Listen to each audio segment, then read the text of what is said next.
सौ बात की एक बात यह कि धुरंधर फिल्म में पब्लिक ने लियारी तो देख लिया, लेकिन लियारी की कहानी क्या है ये ना तो लोग जानते हैं और ना ही लोगों को यह इतिहास कभी बताया गया। कराची शहर को बस पाकिस्तान के एक शहर के तौर पर ही ज्यादातर पब्लिक जानती है, क्योंकि इतिहास तो राजे रजवाड़ों और साम्राज्यों का ही पढ़ाया जाता। किसने बसाया था यह कराची? मुस्लिम शासकों ने या हिंदू राजाओं ने? नहीं, एक हिंदू व्यापारी ने। और इतिहास तो तलवारों और बंदूकों और तोपों का इतिहास माना जाता है ना। व्यापारियों का इतिहास तो इतिहास माना ही नहीं जाता। लेकिन इतिहास सिर्फ मुगलों का नहीं है, सिर्फ अंग्रेजों का नहीं है, सिर्फ भारत पाकिस्तान का नहीं है। क्यों नहीं पता हो आज की पीढ़ी को, जिनको इंदौर में गंदे पानी की खबर बताते वक्त यह ध्यान में आता है कि इंदौर तो देश का सबसे साफ शहर कहा जाता है, उस पब्लिक को क्यों ना पता हो कि वो भी एक वक्त था कि देश क्या पूरे एशिया का सबसे साफ शहर वो कहा जाता था जो एक हिंदू व्यापारी ने बसाया था। असली धुरंधर की कहानी क्यों ना पता हो। यह कहानी शुरू हुई 18वीं सदी में। आज जहां पाकिस्तान है, वहां अरब सागर के पास के इलाके में कल्होड़ा राजवंश का राज था। वो मुस्लिम शासक थे और व्यापारी ज्यादातर हिंदू थे। वहां के गर्म रेगिस्तान था, सिंधु नदी की लहरें पहाड़ों से आ रही मिट्टी और गाद से भर रही थी। कई पुराने बंदरगाह थे, जैसे शाह बंदर, लारी बंदर, थट्टा, वो सब डूबने लगे। व्यापारियों की चिंता बढ़ने लगी। नावों के जरिए व्यापार होता था, उनका व्यापार खतरे में था। उनमें एक व्यापारी थे सेठ भोजमल। भोजमल भाटिया सिंध के सेवण से आते थे। सदियों से उनके पूर्वज व्यापार करते आए थे। 15वीं सदी से मसाले, कपड़े, अनाज दूर दूर तक बेचते थे। लेकिन अब बंदरगाह पर जहाज फंस रहे थे मिट्टी और गाद में। 1729 का साल था। सेठ भोजमल अपने साथियों के साथ अरब सागर के किनारे पर तलाश के लिए निकले कि जहाज कहां आ सकते हैं। उनको लियारी नदी के मुहाने के पास, वही लियारी नदी का मुहाना जिसके आसपास बसा लियारी आपने धुरंधर फिल्म में देखा, उसी लियारी नदी के मुहाने के पास सिंधु नदी के किनारे पर एक छोटा सा मछली पकड़ने वालों का एक गांव था, माई कोलाची के नाम पर। कहते हैं वहां के मछुआरे माई कोलाची को एक देवी के रूप में पूजते थे। वहां बलोच और सिंधी मछुआरे रहते थे। लेकिन भोजमल भाटिया को वहां दिखा एक प्राकृतिक बंदरगाह। मनोड़ा द्वीप के पास ऐसा गहरा पानी था जहां जहाज आसानी से आ सकते थे, लेकिन डाकुओं और लुटेरों का खतरा था। समुद्री डाकू भी आते थे। भोजमल ने कल्होड़ा शासकों से वहां की जमीन खरीदी और 16 फीट ऊंची एक दीवार का घेरा बनाया, किले की तरह, तोपे तैनात की किले की तरह। 2 दरवाजे बनाए, समुद्र की तरफ खारा दर और नदी की तरफ मीठा दर। और लियारी के मुहाने पर माई कोलाची के गांव के पास बसाई ये टाउनशिप मुस्लिम कल्होड़ा शासकों से जमीन लेकर, जिसमें बनाए गए हिंदू व्यापारियों के 3000 मकान। नाम पड़ा कराची। लुटेरे आए, समुद्री डाकू आए, खतरा हर तरफ से था, लेकिन सिडनी हिंदू व्यापारी डटे रहे वहां पर। उन्होंने बंदरगाह ऐसा शानदार बनाया कि दुनिया के जाने माने बंदरगाह में शान से उसका नाम लिया जाने लगा। मस्कट तक जहाज जाने लगे, फारस की खाड़ी तक माल जाने लगा, कराची शहर बढ़ने लगा। 19वीं सदी आ गई, कल्होड़ा राजवंश का राज खत्म हो गया, टालपुर राजवंश का शासन आ गया। 1832 का साल था। टालपुरों के राज में सिंध में थोड़ा थोड़ा हिंदू मुसलमान तनाव का माहौल बन गया था। नसरपुर में एक घटना घटी जिसने तनाव बढ़ा दिया। कहते हैं एक हिंदू बच्चे की अपने मुस्लिम टीचर से किसी बात पर कहासुनी हो गई और बात हिंदू मुस्लिम तनाव में बदल गई। मुसलमान भड़क गए तो हिंदू दुकानदारों ने मुसलमानों को सामान देने से मना कर दिया। फिर कहते हैं मुसलमानों ने हिंदुओं के कुएं में कुछ ऐसा फेंक दिया कि तनाव और बढ़ गया। और फिर एक नूरुल शाह नाम का एक प्रभावशाली व्यक्ति हिंदुओं को गालियां देता हुआ पाया गया, तो उसको परशुराम नाम के एक लड़के ने गालियां देने से रोका। ये जो परशुराम नाम का लड़का था, ये कौन था? ये उसी सेठ भोजमल का परपोता था जिसने कराची शहर बसाया था। बात ऐसी बढ़ गई कि भीड़ इकट्ठा हो गई। नूरुल शाह पूरे सिंध में घूमकर मुसलमानों को भड़काता रहा, कुरान हाथ में लेकर। परशुराम को जैसलमेर भागना पड़ा।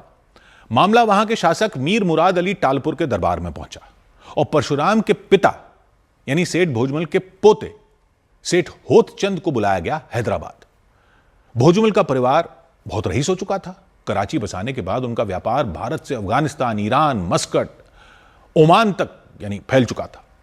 उनके पोते को दरबार में बुलाया गया, लेकिन वहां भीड़ ने उन पर हमला करके उनका अपहरण कर लिया। उन्हें 10-12 दिन तक बंधक बनाया गया और भीड़ उन्हें जबरदस्ती मुसलमान बनाने पर अड़ गई।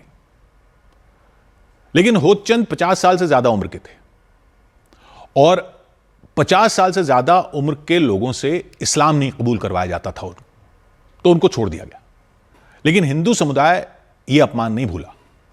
होतचंद के बड़े बेटे यानी परशुराम के भाई नाउमल होतचंद ने याद रखा कि मुस्लिम टालपुर शासकों ने उनकी मदद नहीं की थी।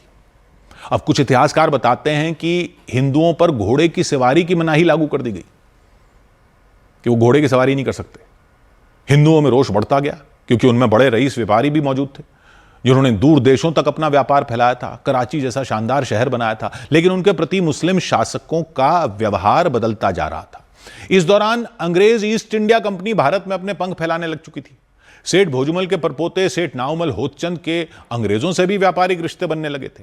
तो 1843 में चार्ल्स नेपियर ने जब टालपुर शासकों से सिंध जीत लिया तो नाउमल होतचंद को अपने परिवार के अपमान का बदला लेने का मौका मिल गया।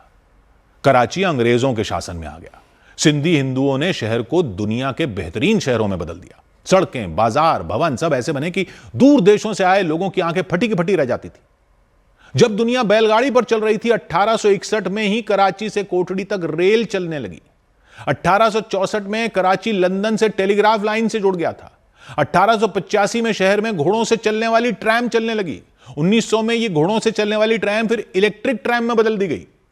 1887 में हिंदू व्यापारियों ने Dayaram Jethmal college, DJ college स्थापित कर दिया था कराची में, अब भी है। 1899 तक दुनिया का सबसे ज्यादा गेहूं जानते हैं कौन से बंदरगाह से जाता था? अभी तो यूक्रेन वगैरह का नाम सुनते हैं ना आप। उस वक्त सबसे ज्यादा पूरी दुनिया का अनाज जाता था कराची से। हरचंद राय बिशनदास नाम के मेयर बने 1911 में कराची में, तो बिजली का प्लांट लग गया। दुनिया में कराची का नाम हो गया सिटी ऑफ लाइट्स। 1924 में एयरपोर्ट बन गया था। ये जो एयर इंडिया है ये कहां से लॉन्च हुई थी? 1932 में लॉन्च हुई थी। टाटा एयर सर्विसेज के नाम से कराची से मुंबई गई थी पहली फ्लाइट। कराची के होटल और क्लब दुनिया भर में मशहूर हो चुके थे। ब्रिटिश साम्राज्य का बड़ा व्यापार कराची बंदरगाह से होता था और हिंदू व्यापारी कराची से, मस्कट से, ईरान से, जिब्राल्टर से आगे 7 समंदर पार तक फैल गए। ये जो दुनिया के हर बड़े बंदरगाह पर बने व्यापार केंद्रों में सिंधी बिजनेसमैन देखते हैं ना आप, इस कहानी की नींव डाली थी सेठ भोजमल ने।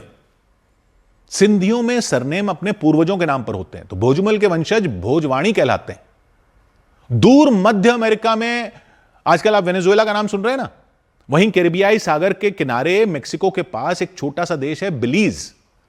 बिलीज में भी एक चौक है जिसका नाम है भोजवाणी स्क्वायर, क्योंकि वहां के विकास में भी चंदर भोजवाणी नाम के एक व्यापारी का हाथ था।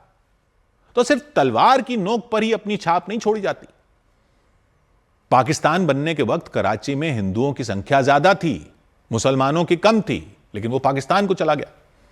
और अब उस लियारी और कराची का क्या हाल है वो आपने धुरंधर फिल्म में देख ही लिया। जो कराची शहर ऐसा था कि जिन्ना ने उसको पाकिस्तान की राजधानी बनाया था, वो आज कैसा है सबके सामने है। इसलिए इतिहास के ये वाले पन्ने भी जानने जरूरी हैं। इतिहास बनाने वाले सिर्फ तख्तों पर बैठने वाले नहीं होते, सिर्फ ताज पहनने वाले नहीं होते, सिर्फ नेता लोग नहीं होते। हां, जय जवान बोलिए, जय किसान बोलिए, हां जय विज्ञान बोलिए, लेकिन व्यापारी भी देश के निर्माता होते हैं। वो पाकिस्तान का कराची नहीं है। उसकी पहचान भले ही उन लोगों ने आज रहमान डकैत जैसे लोगों ने बना दी हो, लेकिन असली धुरंधर को मत भूलिएगा। सेठ भोजमल धुरंधर, 100 बात की एक बात।